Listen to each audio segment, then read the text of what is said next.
જય શ્રી રામ મિત્રો।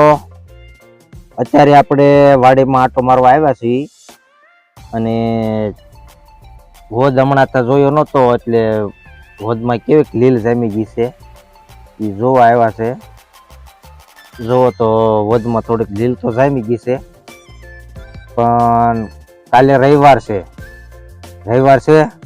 એટલે છોકરા વાટે જ છે કે રવિવાર કેદી આવે। રવિવાર આવે એટલે હોદ અમારે સાફ કરી નાખે, લીલ ને બધું કાઢી નાખે। રવિવાર આવે એટલે છોકરા નાવા અહીંયા વહી આવે વાડીએ અને ભૂંગળા બટાટા ને એવું બનાવે અને ખાઈને જલસો કરે। કેમ કે રવિવાર અને શનિવાર આવે એટલે છોકરાને શું હોય ખબર કે કેદી રવિવાર આવે અને કેદી શનિવાર આવે એ વાટે જ હોય।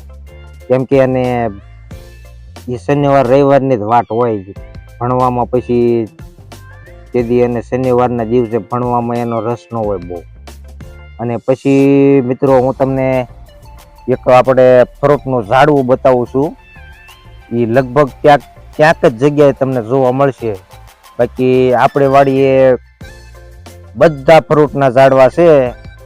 સીતાફળ કહેવાય, સીતાફળ તો તમે બધા ઓળખતા થશો, પણ રામફળીનું ઝાડવું છે આપણે પણ રામફળનું। હવે હું તમને રામફળીનું ઝાડવું બતાવું, હાલો આપણે જાવી રામફળીના ઝાડવે। હું તમને રામફળીનું ઝાડવું બતાવું કેવા ફળ આવ્યા છે। હાલો આપણે રામફળીના ઝાડવે પહોંચી ગયા છીએ। જો મિત્રો આ રામફળીનું ઝાડ કહેવાય।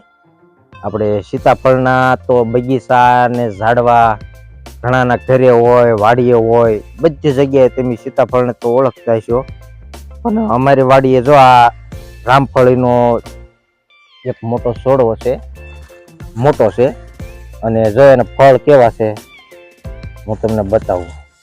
જો એના ફળ ચોટ્યા છે અને હજી કાચા છે। 1 મહિના દિવસ પછી આ પાકે, 1 મહિના દી પછી આ પીળા રેડ થઈ જાય, ત્યારે આવો કલર આવો છે ને પીળા ધમરક થઈ જાય અને લાલ ઉપર ચમકી પડી જાય। જો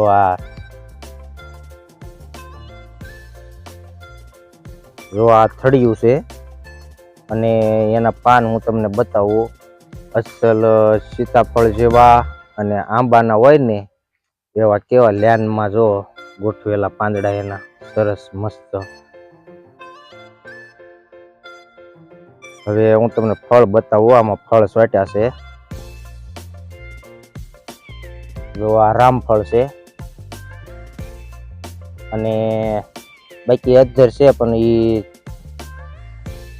જો આ નીચે છે ને એ આપણે બતાવી શકીએ।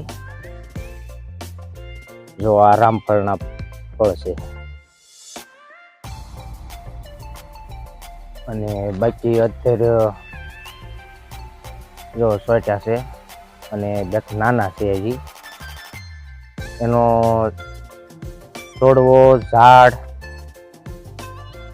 જો આંબા ચવડો છે બહુ ઊંચો, અને એની બાજુમાં સીતાફળી છે। જો આ સીતાફળ, એના પાંદડામાં કાંઈ ઝાઝો ફરક નથી। જો એના પાંદડા આવા છે અને આ સીતાફળી છે।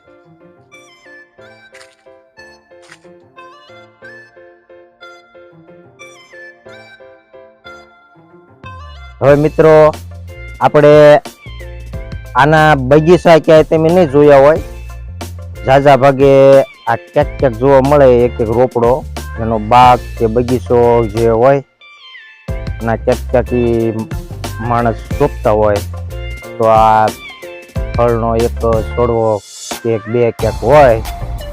બાકી આ ફળ, આનું નામ રામફળ કહેવાય, રામફળી। અને આ પાછું ફળ દવા માટે ઉપયોગી છે, દવા માટે। કેમ કે આ ફળ તમે ખાઓ, જો તમને નીંદર કદાચ ન આવતી હોય, રાતે નીંદર ન આવતી હોય, બહુ તફડતા હો, તો આ ફળ આપણે ખાઈ જવી એટલે આપણે નીંદર આવી જાય। આ ફળ દવા માટે બહુ ઉપયોગી છે। જો ભાઈ નાના નાના આવા ફળ છટ્યા છે અને તો મિત્રો જો તમે આવું ફળ લગભગ બને ત્યાં સુધી બજારમાં નહીં મળતું હોય, કેમ કે આ ફળને કોઈ વેચતું નથી બને ત્યાં સુધી, ત્યાં બજારમાં તમને જોવા નહીં મળે. તો જો આપણી વાડીએ આ રામફળીનો એક છોડવો શેપો હતો, કેમ કે જો આ લીંબુ એમ લેવા ગયા હતા ને પાણીયાળી, એટલે એ ભાઈને મેં કીધું કે ભાઈ આ શેનો રોપડો છે, કે એ ભાઈ રામફળીનો છે. તો મેં એને ભાવ પૂછ્યો, મેં કીધું કેટલાનો આવે છે, કે 50 રૂપિયાનો. તો મેં કીધું મારે લેવો છે. તો કે લઈ જાઓ અને તમારા એ રોપડાના પૈસા લેવાના નથી. એ પાણીવાળી વાળા જે નર્સરી છે ને, એ ભાઈએ મને એમનો રોપડો આપેલો છે અને અત્યારે ઉજરી ગયો અને જો બહુ મોટો થઈ ગયો. અને એમની આ દર વર્ષે લગભગ 5 વર્ષ આવે છે રામફળી. 5 વર્ષ એમ આ રામફળ ખાવી છે અને અમને મજા આવે છે ખાવાની. તમે ક્યારેક અમારી વાડી બાજુ આવો તો હું તમને આ રોપડો બતાવીશ, ફળ બતાવીશ. તુલસી બાપુ, આ રામફળીનો બીજો ફાયદો શું થાય?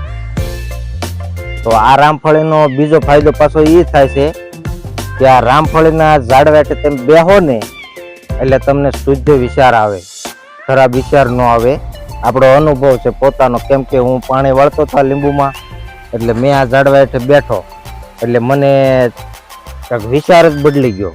બીજો કઈ વિચાર જ ન આવે. આપણે જે મનમાં ચિંતા કરતા હોય એવું કઈ થતું હોય ને, એ બધું બંધ થઈ જાય, ચિંતા ને એવું.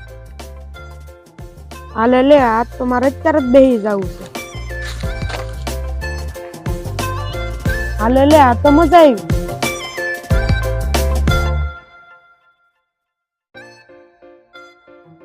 કેમ મોજમાં આવી ગયો હું? હા, મજા આવે અહીંયા. ઝાડવા હેઠે બેહવાની મજા આવે. હા, તો આ ભોલું ને મોજમાં આવી ગયો.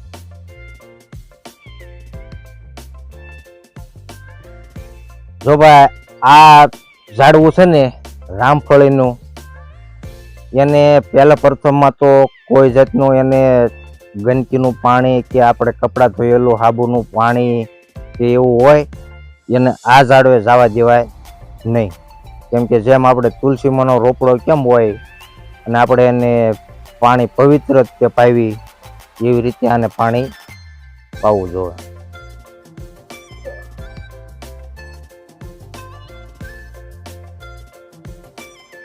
જો ભાઈ ફળ કવડા કવડા ચોટ્યા છે અને એની બાજુમાં આંબો છે અને એની બાજુમાં આ લીંબુનો છોડવો છે ને લીંબુનો બગીચો છે ઠેઠ સુધી.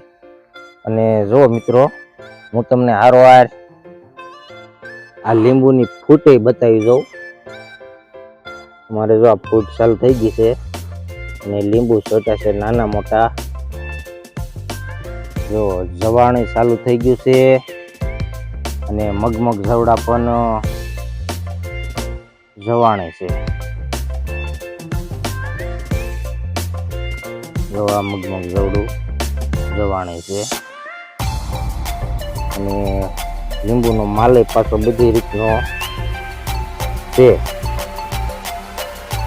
કાચા પાકા લીંબુ પણ છે.